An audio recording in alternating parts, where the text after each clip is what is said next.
اور یہ بھی گارنٹی نہیں ہے کہ قبر پہ مٹی دینے والے بھی مل جائیں اور کفن بھی مل جائے جی بالکل بات سے کہ کوئی منہ نہیں ہے، کوئی چہرے نہیں ہے. اب پتہ نہیں ہے کہ ہمیں دریا ملے کہ آگ ملے کہ مٹی ملے، جی یہ کچھ نہیں کہا جا سکتا. اس لیے ایسے انتظام کر جاؤ تم جہاں بھی مرو وہیں حضور کی زیارت نصیب ہو جائے.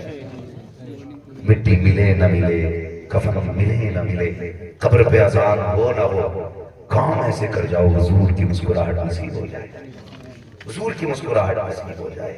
جب پہلے لوگ ایسا کرتے تھے کہ اپنی قبریں پہلے بنا لیتے تھے اور ان قبروں میں قرآن پاک پڑھا کرتے تھے. ایک بہت بڑے محدث گزرے، انہوں نے اپنی قبر کے اندر 15 سال تک قرآن پاک پڑھا تھا بیٹھ کر. کتنے سال تک؟ 15 سال. زور سے 15 سال. اور ہم بھروسہ کرتے ہیں ان چنوں پہ جنہیں بنا تلفظ کے اٹھل ہوئے اور 420 لوگ پڑھتے ہیں. جی غلط نہیں کہہ رہے ہوں، جو جتنا بڑا ان پڑھا اتنا ہی بڑا ڈھیر چنوں کا ہے. وہ تو شکر ہے کہ جتنے پڑھ لیے اتنے لے جانے کا ہے، ورنہ کچھ کے تو حصے میں چنے ہی آتے.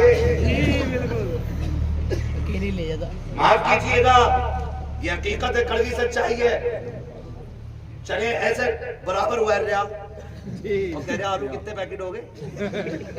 ابے آلو گھر جا کے حساب لگا لیے، وہ قبر میں کروٹیں لے رہا ہے. پڑھا لکھا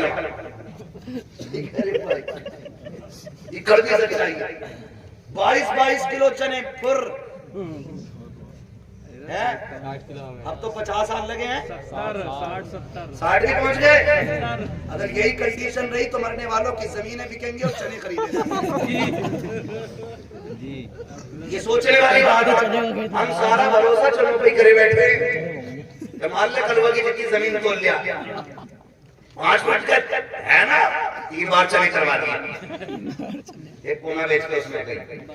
یاد رکھو اگر پوری زندگی بھی چنے ہوئے نا تو کسی کا حق مار کے گئے ہو، اللہ اس وقت تک جنت نہیں دے گا جب تک ایک ایک پائی کی حساب نہیں لے لے گا. یہ بھی دھیان رکھنا. حقوق العباد کا مسئلہ بڑا مشکل ہے، بہت مشکل مسئلہ ہے. ہمارے باپ نے آج تک زمین نہیں ناپی، ہمارے دادا نے کبھی نہیں ناپی. اور جب کہ ہماری دبی رہی، ہم تھا ہمارے دادا کہتے تھے للہ پریشان نہ ہوئی ہو، صبر کریو، اللہ تمہیں خوب دے گا. اور یہی ہوا. اللہ نے عزتیں بھی اتنی دی ہے کہ بے حساب ہے، دولت بھی اتنی دی ہے کہ بے حساب ہے. یہ سب رب کے کرم سے ہوتا جب نیت اچھی ہو. تو مسئلہ کیا کہہ رہے ہیں؟ ناپ لے. ایسی پنچایت نہیں ہے آنکھ مار کے میرا تھوڑی سی بڑھا دے ادھر، پنچ اتنا ٹوٹا جائے گا کوئی بچانے والا نہیں. خالی چنوں پر بھروسہ نہ کریں، کچھ خود بھی کرنا ہے. انشاءاللہ کریں گے نا، خود اپنی قبر خود بنا کے اس میں قرآن پڑھیں گے. تو اب سن لیں ذرا، یہ انشاءاللہ کہہ دیا، حالانکہ ناجائز نہیں ہے، لیکن میں بات اس کی کر رہا ہوں کہ وہ محدث تھے، انہوں نے 15 سال تک اپنی قبر میں خود قرآن پڑھا، اور حالت یہ تھی کہ روز ایک قرآن اپنی قبر میں مکمل کیا کرتے تھے. کتنے؟ ایک قرآن روز اپنی قبر میں پڑھتے تھے، اور 15 سال تک انہوں نے روزانہ قرآن پڑھا. جوڑ دینا دن میں قرآن ہو گیا. ایک دن حضرت ابوبکر صدیق قبرستان کے پاس سے گزر کے جائے، ایک بندہ قبر کو قبر فرمانے لگے کیا کر رہا ہے؟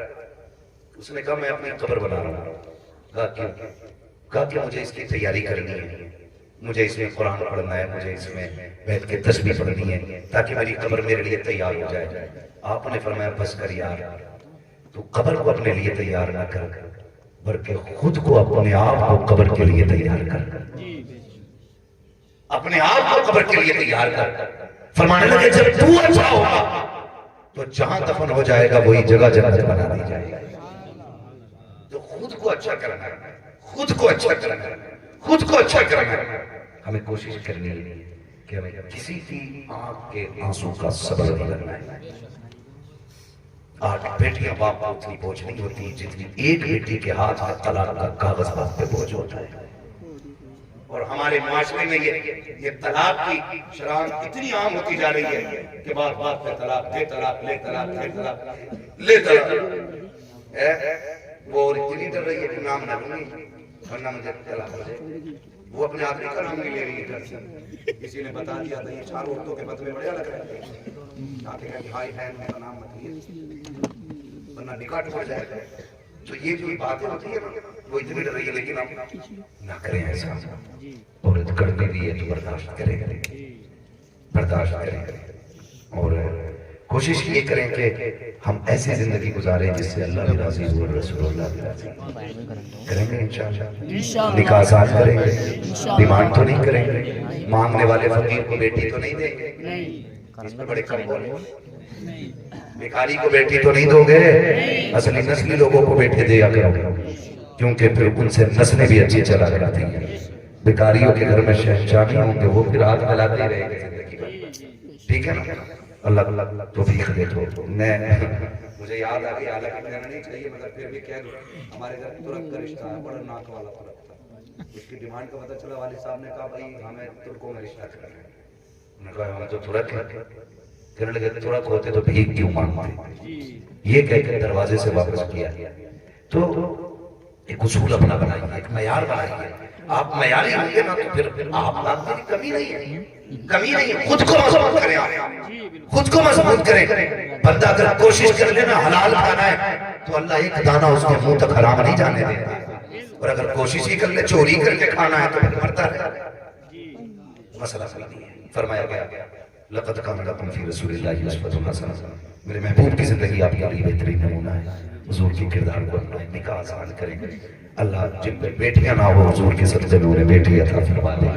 ان کے گھروں میں بیٹیوں کا حسن، بیٹیوں کی رونق، بیٹیوں کی برکت عطا فرما دے. اور جن پہ بیٹے نہ ہوں اللہ محبوب کے صدقے میں انہیں بھی گھر کے چشم و چراغ عطا فرما دے. بیٹے نعمت ہوتے ہیں، بیٹیاں خدا کی رحمت ہوا کرتی ہیں. اللہ ہر شخص کو نعمت اور رحمت کی دولت عطا فرمائے. بس جو غلطوں کو معاف فرمائے رب کائنات. زندگی نے دیا ساتھ، پھر ہوگی ملاقات، وہ علینا الا البلاغ. سارے لوگ کلمہ شریف پڑھ لیجئے. لا الہ الا اللہ محمد رسول اللہ استغفر اللہ ربی من کل ذنب و اتوب الیہ.